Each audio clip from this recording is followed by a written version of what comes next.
welcome again to another episode of SACTown Talks, where we talk everything California politics. Please like and subscribe if you're watching this on YouTube. And today we're glad to be joined by Assembly Member Rebecca Bauer-Kahan. Kahan, did I get that right? Kahan, you got it right. Man, that's a tough one. That's why everyone calls me RBK. I know. How's it nice to have that, little acronym? I enjoy it. Yeah. Well, thanks for joining us. I know last time you came on, it was on a Zoom, so good to have you in person. And it's been a while. Yeah. Got through the COVID, so it's pretty cool having you here in person. And kind of a timely stuff. I've been going through your bio, and it's kind of been like the last 4 years have been like a lot going on everywhere. So it's great having you on, and thanks for coming on. Yeah, thanks for having me. Looking through your background, you went to University of Pennsylvania. How does that feel now? How does that feel? Yeah. I loved my You still love undergraduate it? experience. Okay. Yeah. You're not ashamed, since I it's am like Trump not you. ashamed. No? I think it is a hard time to be navigating complicated issues, but I had an incredible undergraduate experience, and I think our universities will come through this. Yeah. It's an interesting time in universities.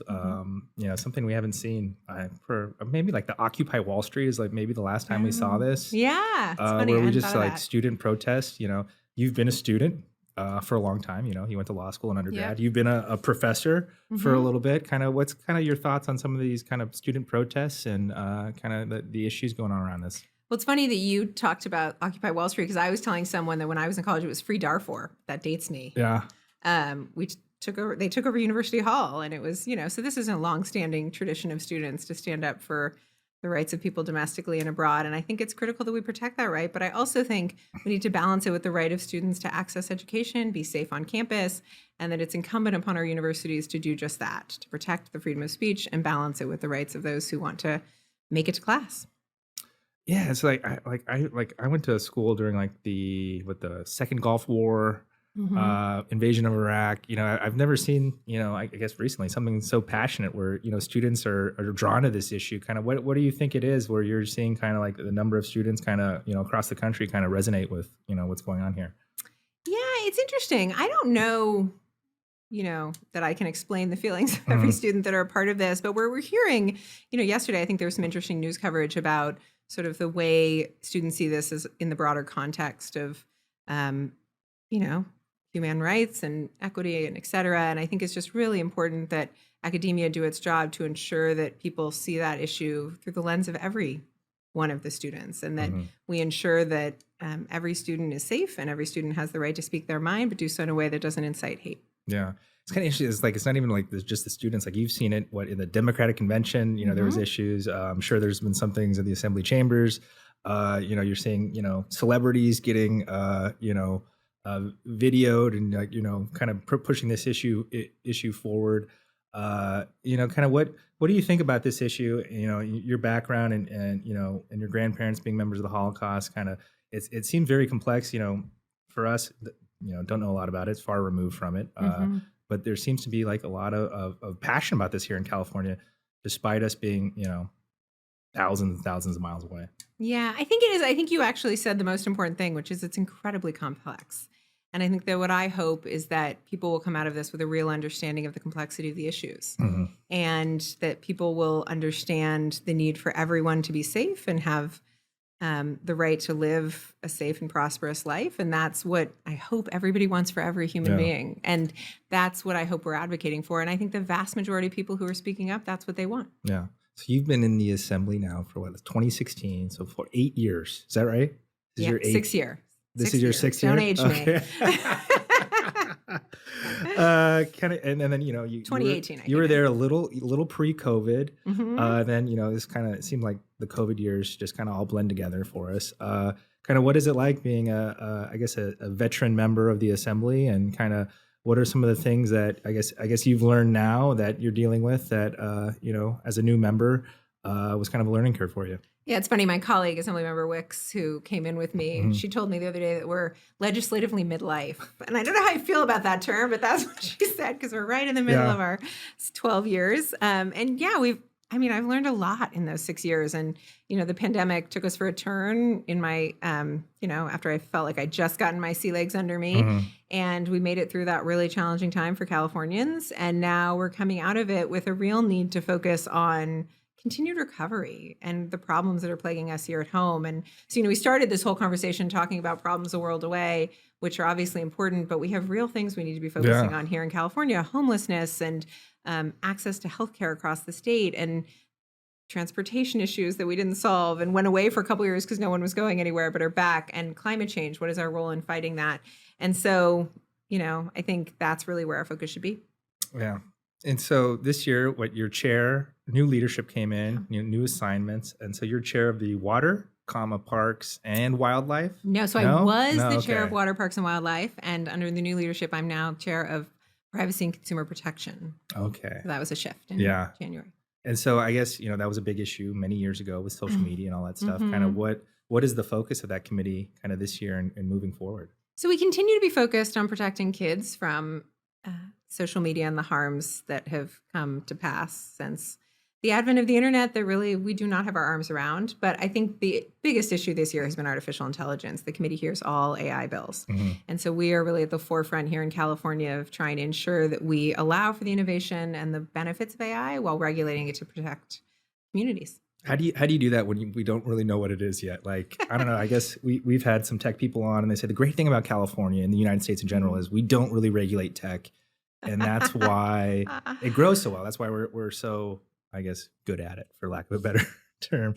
Kind of what is the struggle with kind of regulating AI and when it's just so early right now?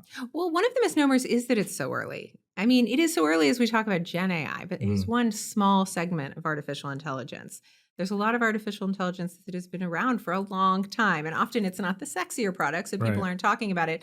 But I'm working on automated decision tools. Over 50% of the decisions in your life are already being made by AI tools. That's not new, right? And so, how do we make sure that those tools are not biased, that those are safe tools to be making decisions for you around lending, housing, hiring, the most important things in your life? So part of it is we do understand a lot of AI. Hmm. It's rapidly accelerating, and there's a lot to come that we don't understand. But how do we get our arms around it and not repeat the mistakes of the past? I often say that the advent of the internet, we decided innovation at all cost, and I think we're seeing the price of that. I think our kids are suffering in numbers we've never seen. The numbers of kids that are contemplating suicide is now 1 in 4, Hmm. and our democracy is at stake as a result of that. And I think we cannot make the same mistake with Right. AI, but I don't think it has to be one or the other. I think we can allow for innovation and protect our communities at the same time.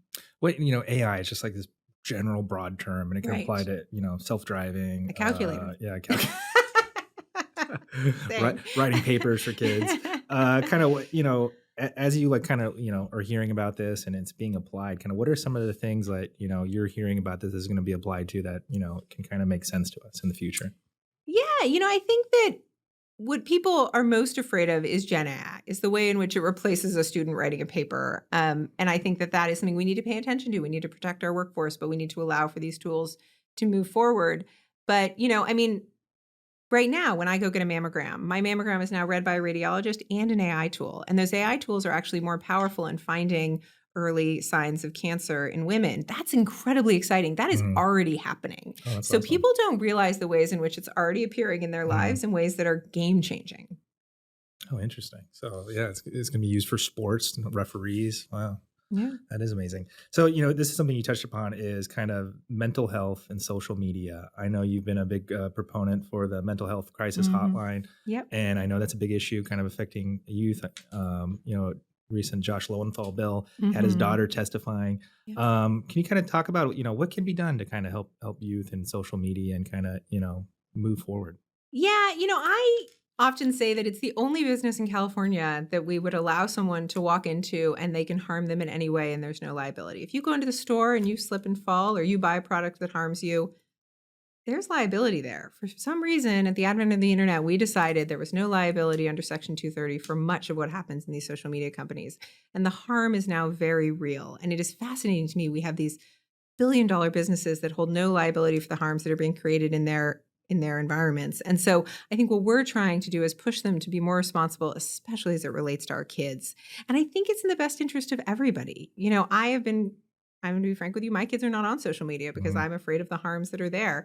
And if I believed they were safe and they were protecting kids, I might make a different decision, but I can't. And so I actually think that we should be aligned in wanting to protect kids online. That hasn't been what's happened, but I'm hoping one day we'll get there. What are kind of some of the proposed solutions? 'Cause I guess, you're right. The online world is so weird where you can just kind of create a fake account, or you can be a fake someone, or you can just kind of like take stabs at someone. You can catfish people. It's a free for all, right? There's scam, everywhere, Yeah. bots, everything. What can you actually do to kind of control this? I do think that a lot of what you've pointed out is user generated Right. content. What we don't talk about enough is the role they're playing in pushing that content towards you, right? So when Facebook started, as we probably Yeah. remember, it was a feed that was just timeline, Right. right? The next person to post was the next thing you saw. And I think that was actually less damaging. Now they're pushing content forward that could be more harmful for people. And so they have a role in this.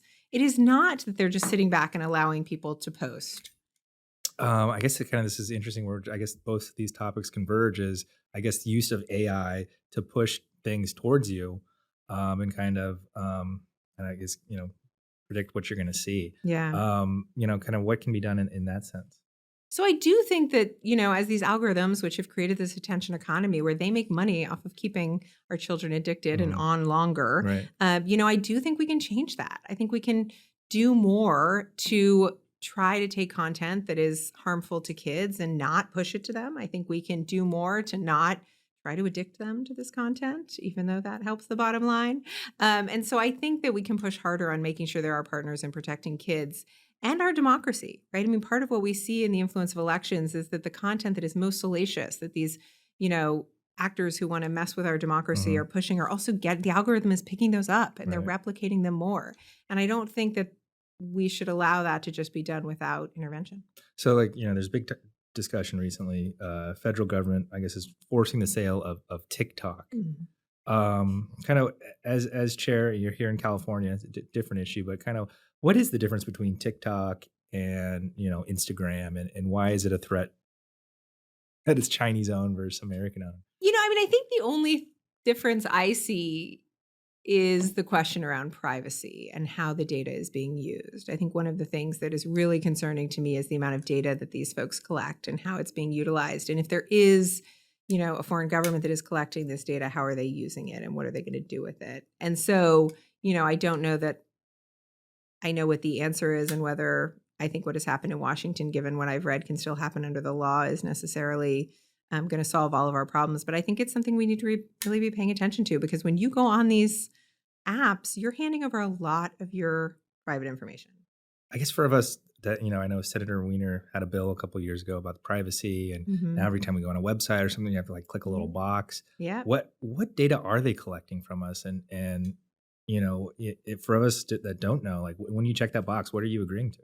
So one of the things actually I was talking to my staff about now that I oversee privacy is that you have a lot of rights under California's Privacy Protection Act, which are currently it's under threat by the federal Mhm. government that wants to preempt us and take away those rights. But right now you've got them and you have a right to delete all of that. You have a right to you have incredible rights to control that data. Most people don't know how to do it and they don't know what they have a right to. And so one of the things I was talking about is how do we also as leaders in our community help push out that information, because it's becoming easier and easier to do, but most people don't know how to do it.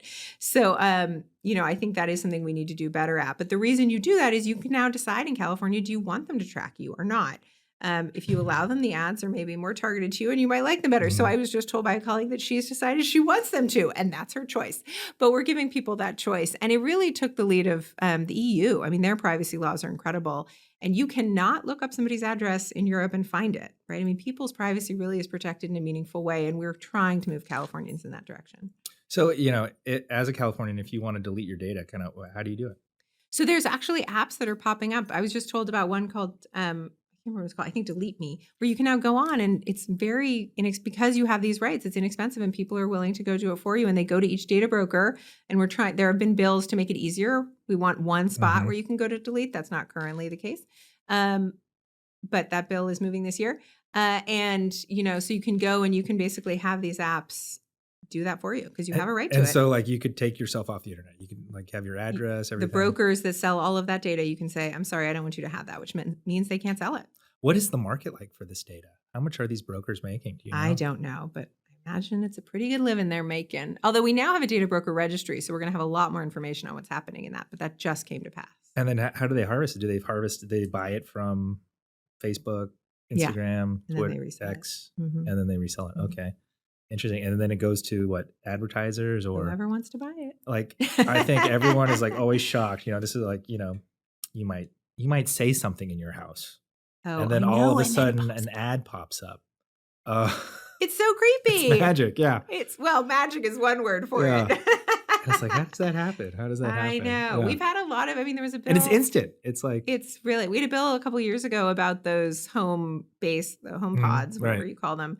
And when they can listen, what they can keep, what they can transmit back to the cloud, to Amazon, et cetera, because there's a lot of concern that, constitutional law says the inside of your home is the most private sphere, right? And the government's interference in there is limited intentionally. And yet here we are allowing these devices into our home that are listening to us way more than I think people realize. Yeah.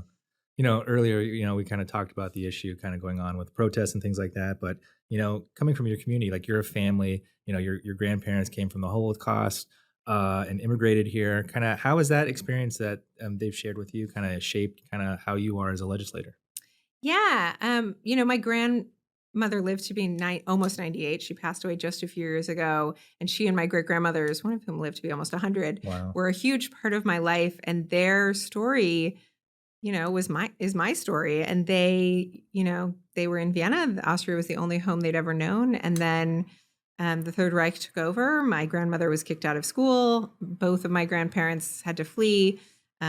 Separately, my grandmother left her whole family in hopes she'd see them again. And my great grandparents were able to get to Brooklyn and reunite with her later on. And that experience of survival and of what this country gave them, that was really the part that was instilled in me was, people were being rounded up in Vienna. Obviously, they were there till 1939. So in their midst, and their ability to come here was really what saved them and what allowed for me to be alive in the most real and tangible way. And so I was always taught that we owed this country our life and we had to give back. And so I think a life of service really was inevitable for me given the way I was raised. And I think it has influenced the decisions I make in the legislature because I understand firsthand what it means to come here with nothing. Right. They had nothing when they got to Brooklyn and landed on Ellis Island, and they rebuilt their lives. And that, I think the American dream is my family story. My grandmother was kicked out of school by the Nazis, and my dad got a PhD at Stanford. That Wow. is an amazing story. So that's how you guys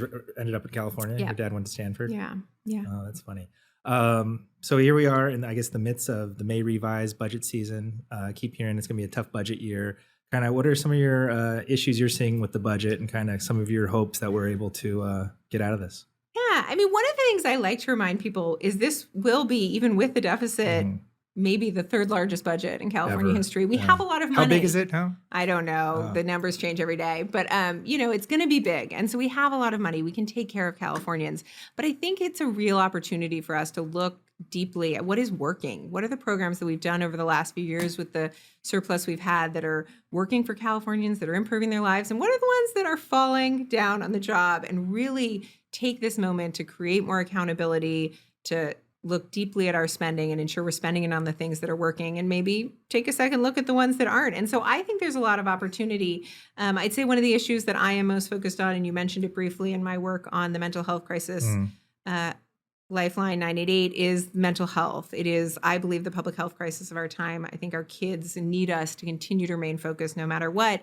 And to the governor's credit, his January proposal did really hold the line on the money for the Youth Behavioral Health Initiative. And so, continuing to ensure that money goes out, the kids are seeing the help they need in their class, in their schools, in their communities, and that we're spending it in evidence-based ways, I think is really critical. And so there's ways that we can take the money that's already out there and make sure it's being spent to do the most work that needs to be done. And that's exciting. Yeah. It seems like this budget process happens so quick. How are you able to kind of do that oversight you need and kind of make sure that, I guess, the money is spent right and kind of check up on programs you've kind of, banging the table for to make sure, people are actually using them in the manner intended? Yeah. And I think that the 12-year term limits really make a difference. I'm going to say that because when my colleagues, year 6, if I were leaving at the end of this year, I've done a lot and I wouldn't have the opportunity to see it through. But the 98 bill passed a couple years ago. That's a fund that has been set up. I'm on the Oversight Council that's going to see the rollout of that, which will allow me to see it come into fruition. During my tenure here, I believe we will see mobile crisis response teams in every community in California, which is the goal of that, on the ground response for people in mental health crisis that is not law enforcement, but is healthcare.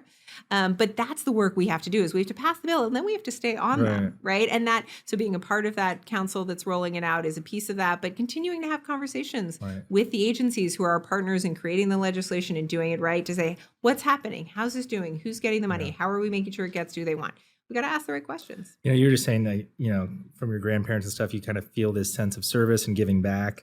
Now that you've been here, I guess, 6 years, what are some of the things that you look back on and be like, wow, I did that. Like, I was able to do this. I was able to help this person this way. Kind of what are some of your memorable victories here? Yeah. So, I would say that when I passed AB 988, which set up the crisis hotline and the mobile crisis response teams across California, it was done in partnership with a constituent who had lost her son, Miles, who was schizophrenic, to law enforcement. They killed him in a schizophrenic episode, and she had come to me, and it was apparent through her story that we had just failed her, that we had this police response to mental health that didn't match the need of the people in our communities.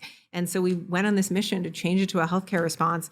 And when the governor signed it into law, I called her, and we were both on the phone crying, knowing that we couldn't bring her son back, but that we'd saved more lives than we will ever know. And that, my religion teaches us saving one life is enough. And I think I did more than that. So that I will forever be proud of. A lot that has come to pass during my tenure, I maybe could have told you was going to happen. The overturning of Roe v. Wade was one of those things I thought might happen, and then it did.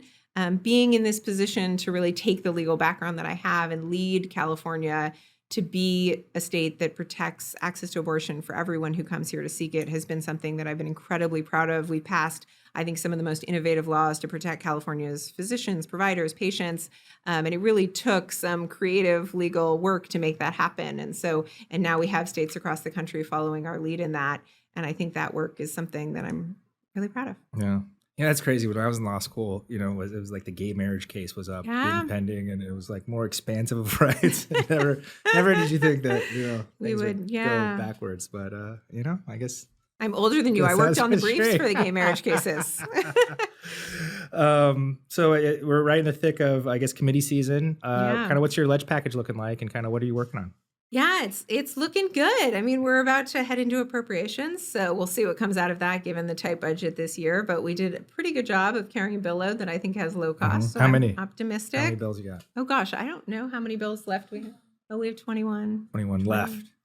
Okay. Which is most of them. I did pretty well. But I think the part of my package that I'm really excited about is what we're doing to lead on climate change. We're continuing, was an environmental lawyer early in my practice, and continuing to move forward and push California forward on, especially, I'm banning plastic bags in grocery stores. And one of the things— Really? Banning plastic bags this time? Those horrible bags. I remember talking to Alex Padilla, because he did the first one. And I said, Alex, do you even know what's going on in the grocery store? He's like, no. What? I was like, they just have a thicker plastic bag. He's like, really? They're not supposed to have any. Yeah. And I was like, no. It's going to be paper only. Yeah. So Trader Joe's style. But, one of the things I learned was that as we've been driving down the demand for oil in cars by seeing a huge increase in clean vehicles, the oil companies have been increasing their production of plastics to keep their bottom line static. And so we really have to, at the same time, be driving forward on plastics. And so, yes, we're fully getting rid of them. So I'm really excited about that. And then my work on AI.